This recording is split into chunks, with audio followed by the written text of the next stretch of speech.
ഗുരുത്വാകർഷണ തരംഗ ഡാറ്റ വിശകലനം ചെയ്യുന്ന ലൈഗോ വിർഗോ കാഗ്ര സഹകരണത്തിലെ ജ്യോതിശാസ്ത്രജ്ഞർ ലയിക്കുന്ന ബൈനറി ബ്ലാക്ക് ഹോളുകൾക്ക് 3 വ്യത്യസ്ത വിഭാഗങ്ങളുണ്ടെന്ന് റിപ്പോർട്ട് ചെയ്തിരിക്കുന്നു. ഈ 3 ഉപവിഭാഗങ്ങൾക്കും അവയുടേതായ ഭാരം, സ്പിൻ സ്വഭാവം, ലയന നിരക്ക് എന്നിവയുണ്ട്.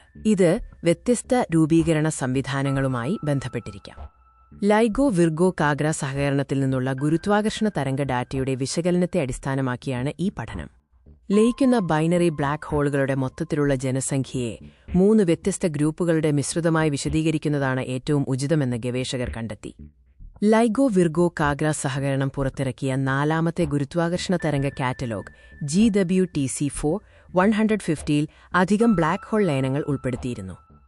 ഈ ഡാറ്റാസെറ്റിന്റെ വിശകലനം മൊത്തത്തിലുള്ള ബൈനറി ബ്ലാക്ക് ഹോളുകളുടെ ഉത്ഭവം ഒന്നുതന്നെയാകണമെന്നില്ലെന്ന് വെളിപ്പെടുത്തി. ബ്ലാക്ക് ഹോളുകളുടെ പിണ്ഡങ്ങൾ എങ്ങനെയാണ് വിതരണം ചെയ്യപ്പെടുന്നതെന്ന് വിശകലനം ചെയ്തപ്പോൾ ഗവേഷകർക്ക് 10 സൗരഭാരത്തിനും 35 സൗരഭാരത്തിനും ചുറ്റും പ്രധാന പീക്കുകൾ കാണാൻ കഴിഞ്ഞു. ഇത് ഒന്നിലധികം രൂപീകരണ ചാനലുകളെ സൂചിപ്പിക്കുന്നു. മൊത്തം ജനസംഖ്യയുടെ 79% വരുന്ന ആദ്യത്തെ ബൈനറി ബ്ലാക്ക് ഹോളിന്റെ ഉപവിഭാഗം ഏകദേശം 10 സൗരഭാരത്തിൽ ഒരു മൂർച്ചയുള്ള പീക്ക് കാണിക്കുന്നു. ഈ കുറഞ്ഞ പിണ്ഡമുള്ള ബ്ലാക്ക് ഹോളുകൾ സാവധാനം കറങ്ങുന്നതും ചലനം വളരെ കുറഞ്ഞതുമായ സിസ്റ്റങ്ങളാണ്. അവയുടെ സ്പിന്നുകൾ ഭ്രമണപഥവുമായി യോജിക്കുന്നതുമാണ്. ഈ സ്വഭാവങ്ങളെല്ലാം സൂചിപ്പിക്കുന്നത് ഈ ബൈനറി ബ്ലാക്ക് ഹോളുകൾ ബാഹ്യസ്വാധീനമില്ലാതെ ഒറ്റപ്പെട്ട ബൈനറി പരിണാമത്തിലൂടെ രൂപപ്പെട്ടവയാണ് എന്നാണ്. 2ാമത്തെ ഉപവിഭാഗം മൊത്തം കണ്ടെത്തിയ ബൈനറികളിൽ ഏകദേശം 14.5% വരും. നിരീക്ഷണങ്ങളിൽ കണ്ട 35 സൗരഭാരത്തിന് ചുറ്റുമുള്ള പ്രധാന സവിശേഷത ഇത് വിശദീകരിക്കുന്നു. ഈ ബൈനറികൾക്ക് ഏകദേശം തുല്യമായ പിണ്ഡവും 1ാം ഗ്രൂപ്പിനെ അപേക്ഷിച്ച് കൂടുതൽ ചലനവുമുണ്ട്. ഇത് കൂടുതൽ കുഴഞ്ഞുമറഞ്ഞ ഉത്ഭവത്തിന്റെ സൂചന നൽകുന്നു.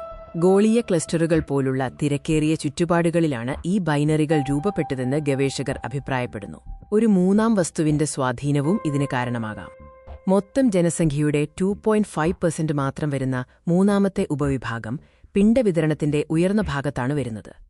ഈ സിസ്റ്റങ്ങൾക്ക് അസമമായ പിണ്ഡവും ശ്രദ്ധേയമായ ചലനത്തോടുകൂടിയ സങ്കീർണമായ സ്പിൻ സ്വഭാവവുമാണുള്ളത്. മുമ്പത്തെ ലയനത്തിന്റെ അവശിഷ്ടം കുറഞ്ഞത് ഒരു ബ്ലാക്ക് ഹോളെങ്കിലും ആയിക്കൊണ്ട് ശ്രേണീപരമായ ലയനങ്ങളിലൂടെയാണ് ഇവ രൂപപ്പെട്ടതെന്ന് ഗവേഷകർ അഭിപ്രായപ്പെടുന്നു. ഈ രൂപീകരണ ചാനലുകളാണ് ഓരോ ഉപവിഭാഗത്തിലും ആധിപത്യം പുലർത്താൻ സാധ്യതയുള്ളതെങ്കിലും മറ്റ് പ്രക്രിയകളും പ്രവർത്തിക്കുന്നുണ്ടാകാം. കൂടുതൽ വിവരങ്ങൾക്കായി ലൈഗോ വിർഗോ കാഗ്ര സഹകരണത്തിന്റെ ഡാറ്റ റിലീസുകൾക്കായി നമുക്ക് കാത്തിരിക്കാം.